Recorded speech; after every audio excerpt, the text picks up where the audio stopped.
batas kepada laut, supaya air jangan melanggar titahnya, dan ketika ia menetapkan dasar-dasar bumi.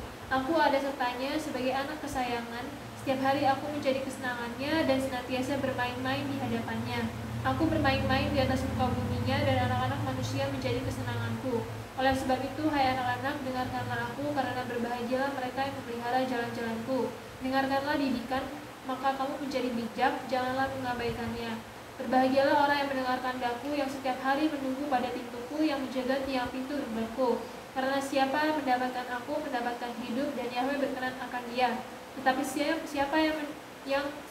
siapa tidak mendapatkan aku, merugikan dirinya. Semua orang yang membenci aku mencintai maut. Semua orang yang benci pengetahuan akan Tuhan mati, saudara. Inilah yang dipelintir-pelintir orang namanya ahli-ahli ini, saudara. Nah, kalau sudah begini, ini lo mau peroleh keselamatan, mati namanya. Makanya perlu saudara tuh baca, selidiki isi kitab suci ini. Buat apa lo miliki seluruh dunia ini, tapi lo tidak punya pengetahuan apa-apa masalah kebenaran itu? Ya, hanya lu mengharapkan kepada orang, hanya lu membarakan oleh dokter-dokter ini, yang dokter sendiri pun itu apanya musuhnya Tuhan, saudara. Bagaimana saya bilang tidak musuhnya Tuhan? Yang diperintahkan Tuhan mereka tidak mau. Coba mereka putar balikan, ya. Anaknya sendiri pun juga memutar balikan. Anaknya siapa? Itu orang saat anaknya Tuhan. Mereka memelintir-melintir, saudara, sampai saat ini. Mereka sudah tidak kenal nama Tuhan lagi. Coba, sudah banyak kan mazhab-mazhabnya sekarang, saudara. Nah, apalagi namanya Kristen itu udah ribuan mazhabnya, terpecah-pecah ini. Mau dikendalikan lagi sekarang bagaimana di dunia ini? Tidak bisa dikendalikan lagi, saudara. Terpecah-pecah ribuan. Coba, apakah Tuhan itu pernah diajarkan seperti itu? Dia tidak pernah mengajarkan engkau seperti itu. Ya, yang dia ajarkan itu Tuhan kau pegang namanya Tauratnya. Tauratnya itu kekal, saudara. Ya, kalau engkau baca 1 Tawarik 16 di sana kan firman itu kekal. Taurat itu kekal sampai selama-lamanya. Engkau baca perlu sekali 1 soal 16 itu kau baca, kau renungkan. Ya, tidak perintahkan. Ya. Tandanya engkau memiliki kuasa Tuhan itu, tandanya engkau orang-orang benar itu ketahuan. Dan ketahuan dari mana? Baca Yesaya 30. Kalau engkau memiliki wibawa Tuhan, pasti engkau akan ikuti perintahnya Tuhan. Pasti itu. Ya. Tanda-tandanya dikasih tahu di situ, saudara. Kalau engkau dipenuhi Roh Kudus, kalau engkau dipenuhi kuasa Tuhan, kewibawaan Tuhan, baca namanya Yesaya 30. Ayatnya 1. Celakalah anak-anak pemberontak, demikianlah firman Yahweh, yang melaksanakan suatu rancangan yang bukan daripadaku, yang memasuki suatu persekutuan yang bukan oleh dorongan rohku, sehingga dosa mereka bertambah-tambah. Kalau tidak ada dorongan Roh Kudus itu, tidak ada dorongan kuasa Tuhan itu, saudara, ya, ketahuan nanti. Apakah engkau ikut namanya perintah Tuhan, atau kau serukan nama Yahweh, atau kau hujat? Ketahuan dari situ. Ya. Kalau ada dorongan Roh Kudus, dikuasai oleh Roh Kudus nanti, karena saya sudah bilang tadi, kalau kita bicara ini bukan antara jiwa Tuhan dengan jiwa saya, bukan antara roh saya dengan roh Tuhan. Yeskiel 36 ayat 27. Ini sering saya khotbahkan. Baca Yeskiel 36 ayat 27. Rohku akan kuberikan diam di dalam batinmu, dan aku akan membuat kamu hidup menurut segala ketetapanku, dan tetap berpegang pada peraturan-peraturanku dan melakukan. Itu yang dimaksud tadi. Ulang 1 Tesalonika 5 ayat 23, diulang. Itu yang dimaksud. Jiwa, tubuh, dan rohmu itu sinkron. Semoga Tuhan damai sejahtera menguduskan kamu seluruhnya, dan semoga roh, jiwa, dan tubuhmu terpelihara sempurna dengan tak bercacat pada kedatangan Yesus. Menguduskan kamu itu dipisahkan dari hal yang tidak benar. Makanya saya bilang, saya melihat miris keluarga-keluarga di Sumba ini, keluarga saya sendiri miris. Saya sedih gitu melihatnya gitu loh. Biarpun kita berulang-ulang pakai firman, coba kalau misalnya sekarang itu mereka pun masih mereka pergi ke sana, hanya katanya bersenang-senang, ini dilarang keras oleh Tuhan. Saya ngeri, saya sedih melihat seperti itu. Coba di Sumba tuh rata-rata di sana seperti itu, mereka campur adukan, ya. Bagaimana mereka mau menangkap tadi 1 Tesalonika 5 ayat 23 tadi itu? Nah, supaya tubuh jiwamu tidak bercacat, ya, kudus adanya. Kudus saja orang tidak tahu apa itu kata kudus. Kata kudus itu terpisah, sudah harus kau pisahkan. Ya, berhala dengan kebenaran itu harus dipisahkan. Kalau engkau tidak pisahkan itu, cepat atau lambat nanti Tuhan akan datang. Ya, tidak merendahkan hatimu. Ya. Makanya saya peringatkan lagi hari ini untuk saudara ini, untuk jemaat dimanapun engkau berada yang mendengar khotbah ini, baca Markus 12 ayatnya 28 sampai 34. Lalu seorang ahli Taurat yang mendengar Yeshua dan orang-orang Saduki bersoal jawab dan tahu bahwa Yeshua memberi jawab yang tepat kepada orang-orang itu, datang kepadanya dan bertanya, "Hukum manakah yang paling utama?" Jawab Yeshua, "Hukum yang terutama ialah, dengarlah hai orang Israel, Yahweh Tuhan kita, Yahweh itu Esa. Kasihilah Yahweh Tuhanmu dengan segenap hatimu dan dengan segenap jiwamu dan dengan segenap akal budimu dan dengan segenap kekuatanmu. Dan hukum yang kedua ialah, kasihilah sama manusia seperti dirimu sendiri. Tidak ada hukum lain yang lebih utama daripada kedua hukum ini." Lalu kata ahli Torah itu kepada Yeshua, "Tepat sekali guru, benar katamu itu bahwa dia Esa dan bahwa tidak ada yang lain kecuali dia. Memang mengasihi dia dengan segenap hati dan dengan segenap pengertian dan dengan segenap kekuatan dan juga mengasihi sama manusia seperti diri sendiri adalah jauh lebih utama daripada semua korban bakaran dan korban sembelihan." Yeshua melihat bagaimana bijaksana. Yeshua melihat begitu bijaknya orang ini, dan ia berkata, "Kau tidak jauh dari kerajaan Tuhan." Kau tidak akan jauh dari kerajaan surga. Tidak akan jauh dari kerajaan surga. Coba bayangkan saja saudara, kalau engkau sampai mengajarkan orang bahwa Taurat itu tidak berlaku lagi. Ini ada pembunuhan yang luar biasa sadis. Mereka sekolah ke luar negeri, mereka melakukan doktor-doktor, akhirnya semua ditipu oleh jemaatnya mereka. Gitu? Taurat bilang tidak berlaku, tapi kalau perpuluhannya sampai matanya melotot saudara untuk dikhotbah. Dia khotbahkan lagi, bukan dia ambil bilangan, dia tidak ambil ulangan, tapi dia ambil namanya Maliaki. Ya. Coba bayangkan seperti itu, ya. Makanya apalagi Yohanes 8 ayat 24. Ingat baik-baik loh saudara ya, catat ini. Karena itu tadi aku berkata kepadamu bahwa kamu akan mati dalam dosamu, sebab jikalau kamu tidak percaya bahwa akulah dia, kamu akan mati dalam Kalau kamu tidak percaya bahwa aku ini adalah Yahweh yang datang di bumi, itu mati dalam dosamu. Ini gak main-main loh saudara, ya. Tidak akan main-main. Yohanes 14 ayat 7-9.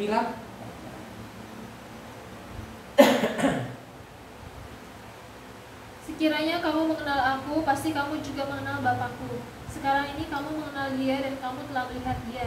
Kata Filip kepadanya, "Tuhan, tunjukkanlah Bapa itu kepada kami, itu sudah cukup bagi kami." Kata Yeshua kepadanya, "Telah sekian lama aku bersama-sama kamu, Filip, namun engkau tidak mengenal aku.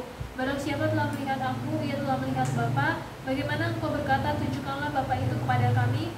Tidak percayakah engkau bahwa aku di dalam Bapa dan Bapa di dalam aku? Apa yang aku katakan kepadamu tidak aku katakan dari diriku sendiri, tapi Bapa yang diam di dalam Sampai aku." 9 aja tadi dia ya.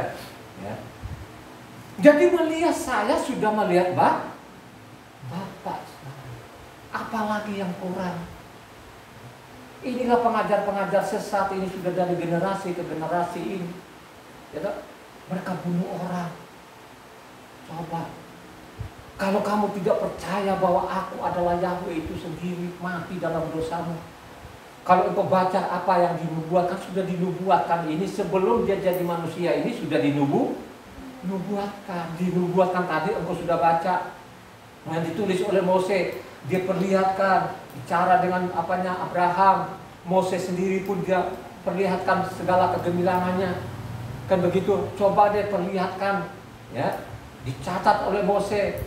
Dicatat lagi oleh Mose Ulangan 32 ayat 39, dipercepat dibaca. Ya, jadi sebelum dia jadi manusia itu sudah dinunggu, muatkan dicatat oleh Mose. Namanya Ulangan 32 ayat 39, coba dibaca, cepat dibaca. Supaya kau Ingatlah tidak bosan. sekarang bahwa akulah dia, tidak ada Tuhan kecuali akulah yang mematikan dan yang menghidupkan, aku telah merenungkan, tapi akulah yang menyembuhkan, dan seorang pun tidak ada yang dapat melepaskan. Tidak pernah ada namanya Tritunggal, tidak pernah ada namanya dua Tuhan, tidak ada namanya Tuhannya tiga, tidak pernah ada di situ, saudara. Tidak pernah ada, ya, bahwa tidak ada yang lain, tidak ada juru selamat lain. Hanya satu-satunya juru selamat adalah Yahweh penyelamat, saudara. Ya, baca namanya Yesaya 7 ayatnya 14, catat baik-baik situ. Sebab itu Tuhan sendirilah yang akan memberikan kepadamu suatu pertanda. Sesungguhnya seorang perempuan muda mengandung dan akan melahirkan seorang anak laki-laki, dan ia akan menamakan dia Immanuel. Tidak dijelaskan situ dia melahirkan seorang anak laki-laki. Kalau engkau baca Matitia 1 di sana adalah dia mengandung dari Roh Kudus itu siapa? Adalah Yahweh itu sendiri. Saudara, kalau engkau baca, ya, itu belum kelihatan. Baru kalau engkau baca lagi Yesaya 9 ayat 6 di sana. Sebab seorang anak telah lahir untuk kita, seorang putra telah diberikan untuk kita, lambang pemerintahan ada di atas bahunya, dan namanya disebutkan orang penasihat ajaib, Tuhan yang perkasa, Bapa yang kekal, Raja damai. Tuhan yang Bapa, Raja apa? Tuhan yang kekal, Raja damai. Siapa itu? Tidak lain, tidak bukan adalah Yahweh itu sendiri. Maupun juga Yesaya 41 ayat 4.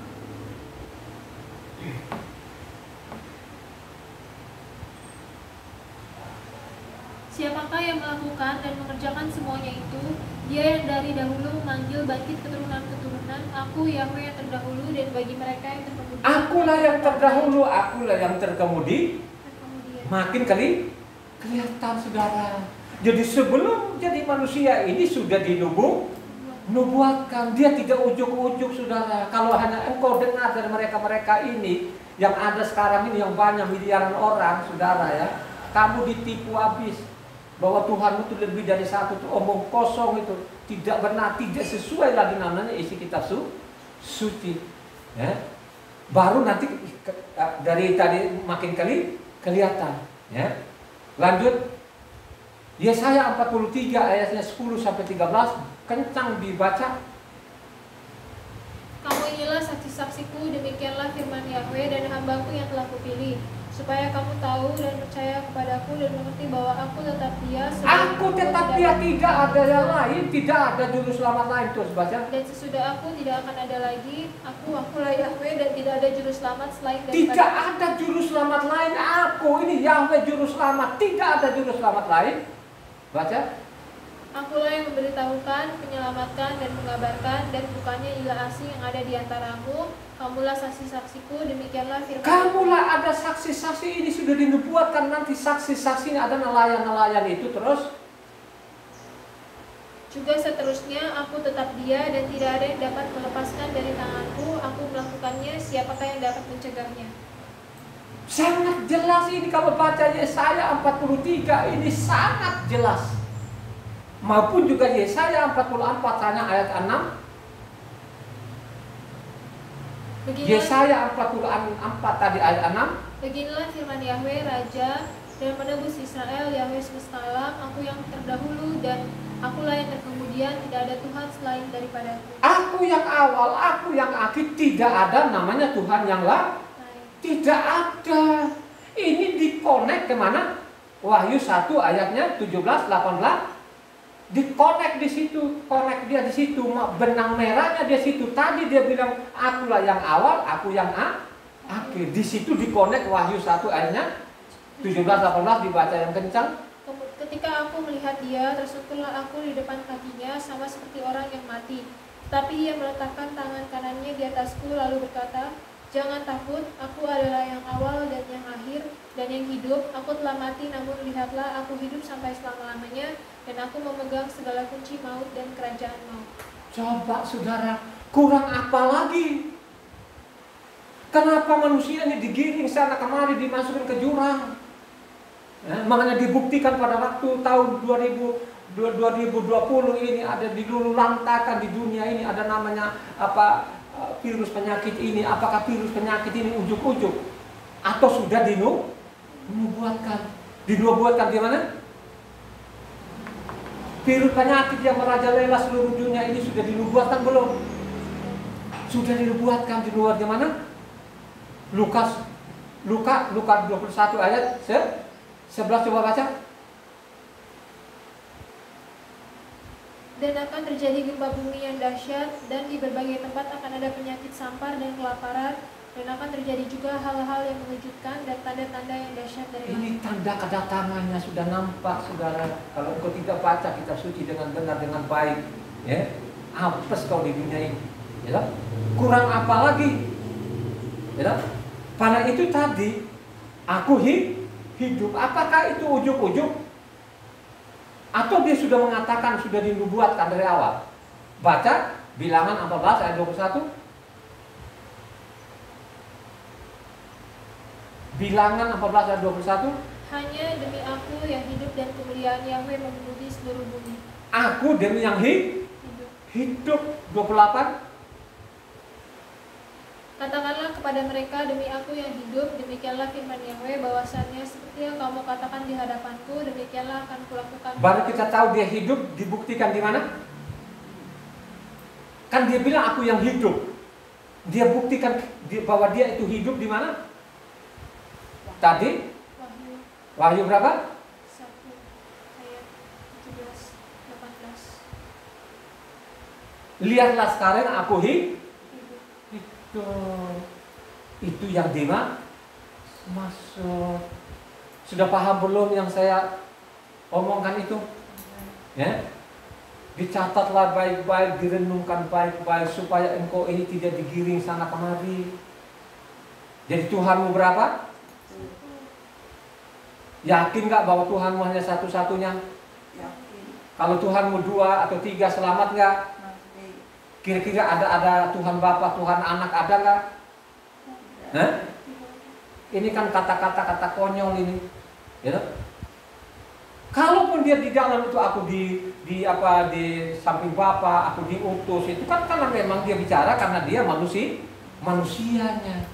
Dia bicara kepada manusianya. Tapi kan ada kata-kata lain lagi yang seperti yang sebelum Anda tidak percaya bahwa aku Yahweh itu mati dalam dosa. Mati aja kamu nggak akan hidup itu. Tuhanmu 2, Tuhanmu 3 itu mati. Amin nggak saudara? Mari kita doa.